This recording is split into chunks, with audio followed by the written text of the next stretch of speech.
Un viaje de 1000 millas comienza con un primer paso. A mí me encanta la fuerza que tiene esa frase, la fuerza que imprime. Sin embargo, en mi última expedición me di cuenta que cada paso es importante, cada paso era fundamental para poder llegar al final y a lograr los grandes objetivos. Y no solo para grandes sueños, sino también para lo cotidiano, para el día a día, lo que hacemos todos los días. La expedición en sí, como decía Mariano, fue el cruce de Groenlandia, es una expedición polar. De las más extremas del mundo puede ser, comparada con el Polo Norte y el Polo Sur. Es un ambiente donde encontramos temperaturas de menos de 40 grados, vientos que pueden ser más de 200 kilómetros por hora, sobre todo al final de la travesía, en la costa este, donde en la década de los 80 uno de esos vientos destruyó un pueblo entero de la gente de ahí. Era un trayecto de más de 500 kilómetros en el campo de hielo que habíamos calculado para hacer en 28 días. Para eso llevábamos provisiones que pesaban 90 kilos, que llevábamos en nuestros trineos, porque el consumo calórico, el consumo energético en ese ambiente es de 5.000 calorías por día, por lo menos, y tenemos que tomar 4 litros para estar hidratados, que es un montón para nuestras condiciones normales. Por sobre todo esto, justo este año, Groenlandia pasó por un hecho histórico, que era que tuvo el mayor derretimiento de su historia, o hasta ese momento parecía el mayor derretimiento de su historia. Se estaba derritiendo la capa de hielo como nunca antes, y justo la semana de mayo nosotros estamos empezando a subir, a transitar el campo de hielo. Todas esas toneladas de agua venían bajando hacia el mar. La pregunta que siempre tenemos es ¿por qué lo hago? ¿Por qué lo hacemos? A mí me apasionan, amo las regiones polares. Yo trabajo en Antártida, en el Ártico, hace más de 15 años como guía de expedición. Soy un apasionado de la historia de la expedición polar también y es lo que me gusta hacer. Y sobre todo soy muy cabeza dura y hace muchos años escuché que se podía hacer el cruce de Groenlandia en esquíes y ahí me empecé a enfocar en eso. Me metí de lleno, empecé a prepararme, empecé a tratar de mejorar en las técnicas polares. Me junté con gente que lo hacía y lo busqué mucho, lo busqué fuerte por muchos años tratando de llegar a poder hacer el cruce en algún momento. Los últimos años que ya estábamos preparados, ya nos sentíamos preparados, había un permiso que da el gobierno de Groenlandia que no conseguíamos para poder hacer el cruce, no nos dejaban hacer. Y no fue hasta enero del año pasado que estaba yo en un barquito en Groenlandia, en el medio de la nada, y me llega un email de David Berg, mi amigo de Suecia, con el que planificamos estas cosas, que decía, tenemos el permiso para mayo. Ahí cambió todo, porque hasta ese momento eran sueños, era un objetivo muy lejano, casi imposible, digamos. Y cuando llega ese email que decía, lo podemos hacer, cambió el peso específico de la idea, ya era real y era otro tipo de presión. En ese momento mi primera reacción fue un boicot. Empecé a encontrar excusas para no hacerlo, que no tenía el tiempo, que no podía salir del trabajo, que no tenía la plata, o tratar de encontrar la forma de no hacerlo. Y era increíble como después de tantos años de soñar, de poder llegar a hacer eso y estar preparado para hacerlo, cuando se presentó delante mío, era yo el que se escapaba. Por suerte, en el mismo barco estaba Loli, mi mujer, también es guía de expedición, y me agarró y me dice, es ahora, no va a haber otro momento, no va a haber un año mejor que este para hacerlo. Y él me ayudó a hacer el clic, que era algo que tanto había buscado, y estaba ahí enfrente, y estaba en mí poder hacerlo. Así que a partir de ese momento, asumí el compromiso para la expedición y encaré para ese lado. La preparación fue concreta, siempre mucha porque era necesaria, pero básicamente quería estar fuerte y resistente para poder hacer más de 30 kilómetros por día en condiciones polares. También entrené internamente, comiendo. Yo tenía que prepararme para comer 5.000 calorías todos los días y tomar 4 litros de agua, que como dije antes es un montón. Entonces durante el último mes practicaba comer mucho, también tenía que subir kilos. La idea era empezar la expedición con 10 o 15 kilos de más del peso normal para consumirlos durante la expedición. También traté de comer las mismas comidas para asimilar lo que íbamos a comer, para que no haya sorpresas una vez que empezábamos en la expedición. Y después era algo de mucha concentración también. De a poco me fui acercando al momento, buscando la concentración necesaria para entrar en la expedición. El 14 de mayo estábamos en el límite de hielo del campo de Groenlandia. Atrás estaba Kangerlussuaq, un pueblito de 300 habitantes, que era toda nuestra conexión con el mundo real, con lo normal, digamos. Adelante estaba Groenlandia, kilómetros y kilómetros de hielo hasta el otro lado, campo de hielo blanco y gigante. Y también estaba lo que era nuestro sueño, porque todavía no lo habíamos empezado.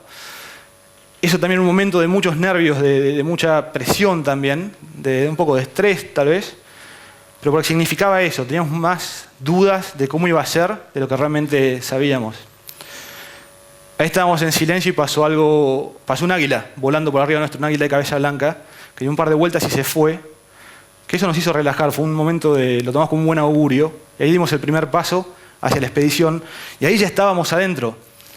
Ahí las preguntas, las dudas, los nervios, quedaron todos atrás, desapareció todo eso, porque estábamos empezando a transitar lo que era nuestra aventura, lo que era nuestro sueño.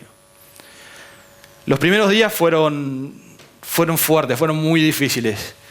El paso en el glaciar para llegar al campo de hielo, el derretimiento lo veíamos previniendo, lo veíamos en las noticias, que era algo que asustaba.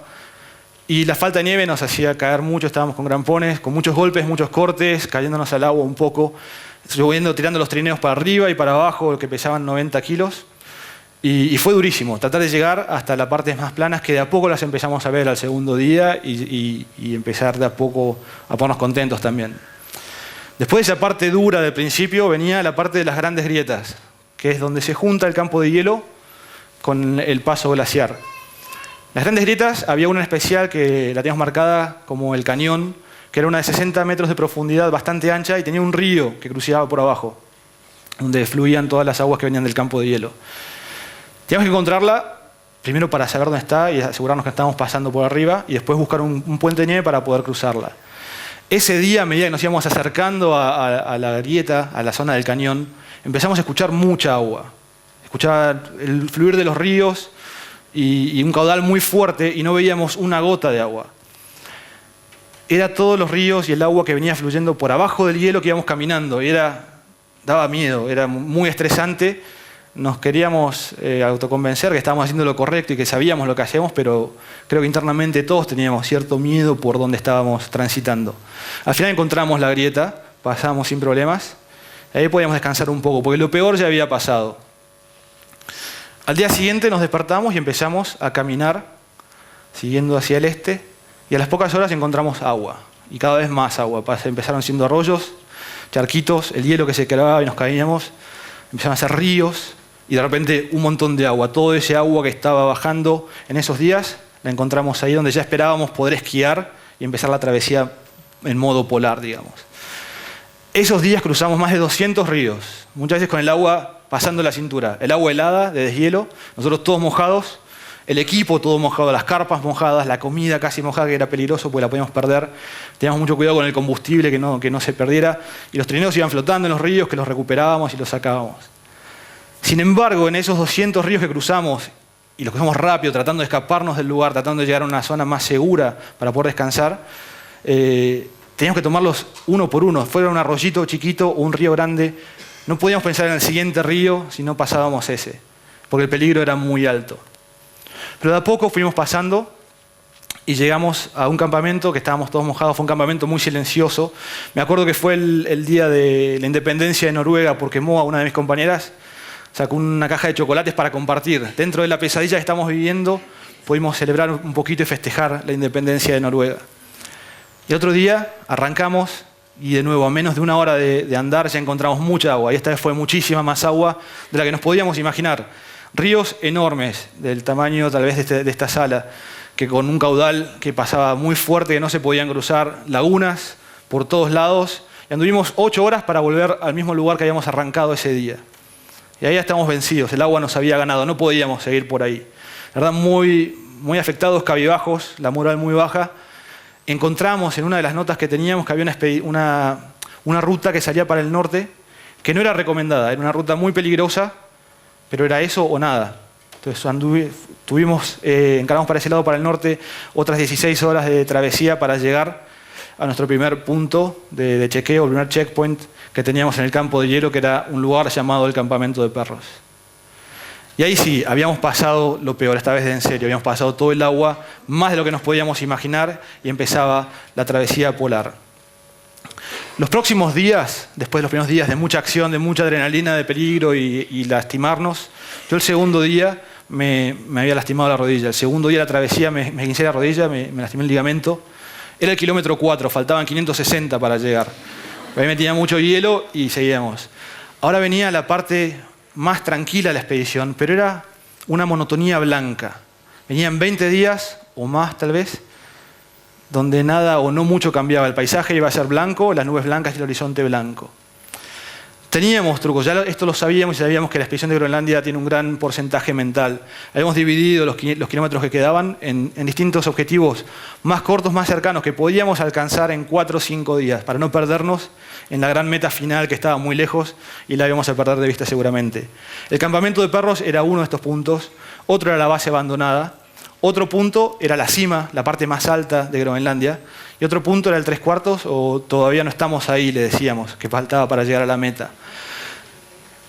Todos esos puntos, salvo la base abandonada, que había una base de verdad, eran iguales a cada día. En la expedición era despertarnos y saber que hoy es igual que mañana y era igual que ayer, nada cambiaba. La foto, por ejemplo, que están viendo ahora, es la foto de la cima, la parte más alta de Groenlandia, la cumbre, digamos. Era igual a cada uno de los otros días, pero en nuestra cabeza teníamos un lugar para llegar. Nos esforzábamos para poder llegar en 3 o 4 días al próximo punto y así podíamos resetearnos, descansar y seguir más adelante. Pero fue duro, mentalmente era una lucha constante contra nuestra mente, nuestra cabeza, que iba creciendo con el tiempo. Las jornadas eran días de 10 horas de travesía, 10 horas andando donde descansábamos o cada hora parábamos a comer y a tomar, a hidratarnos y comer para tener energía y seguir. Parte del trabajo que yo hacía era pensar lo que iba a pensar después, sobre todo en la segunda mitad de la expedición, donde era muy evidente la conexión entre físico y mente. Si uno estaba mal de la cabeza, estaba flojo mentalmente, se caía y se lesionaba enseguida. O sea, no por caerse, sino había una conexión muy fuerte. Si uno se lesionaba, perdía la moral también muy rápido. Y era un ciclo en el que no podíamos permitirnos entrar. A algunos nos pasó un poco y rápidamente salimos y nos dimos cuenta que era imposible seguir de esa forma. Entonces hay que cuidar mucho, mantener la mente en alto y también estar bien físicamente. Era un trabajo diario el elegir qué pensar. Esa monotonía larga y blanca, como yo les decía, tuvo 2 quiebres importantes. Uno fue la visita de un gorrión de Laponia, en el medio de la nada, de días y días, en el hielo, donde nada cambiaba. Apareció un pajarito que nos cambió la vida y nos hizo sobre todo ver la expedición de otra forma, nos hizo salir de nuestra monotonía, nos dio anécdotas, nos dio motivos para charlar, nos dio tiempos para charlar con el pajarito también. Yo le saqué más de 100 fotos y creo que estaba contento. Pero sobre todo nos permitió frenar la pelota y mirar la cancha de nuevo y ver desde afuera lo que estábamos haciendo, porque veníamos tan metidos en nuestra monotonía que no nos dábamos cuenta lo que realmente estábamos consiguiendo, que era cruzar Groenlandia. Ya estábamos por la mitad del camino. Y el pajarito nos hizo el quiebre que nos dejó ver desde afuera y valorar también y ponernos contentos por lo que ya habíamos logrado y encarar lo que faltaba con más ganas, sobre todo. El otro evento, que también fue un quiebre en la monotonía, fue cuando tuvimos la peor tormenta. Tuvimos muchos días de viento de frente y temperaturas muy bajas de menos 35. Pero el 25 de mayo, otro día patrio, vino la peor tormenta de más de 150 kilómetros por hora de viento, con mucha nieve, visibilidad menos de 10 metros, y la carpa nuestra colapsó y se voló. Y quedó atada a uno de los trineos y flameaba con una bandera que era peligrosísimo, pues se podía romper y despedazar en cualquier momento. Nuestros equipos tirados por la nieve. Fue un momento donde casi perdemos la carpa, casi perdemos equipo elemental, y eso iba a hacer que perdamos la expedición si llegaba a suceder.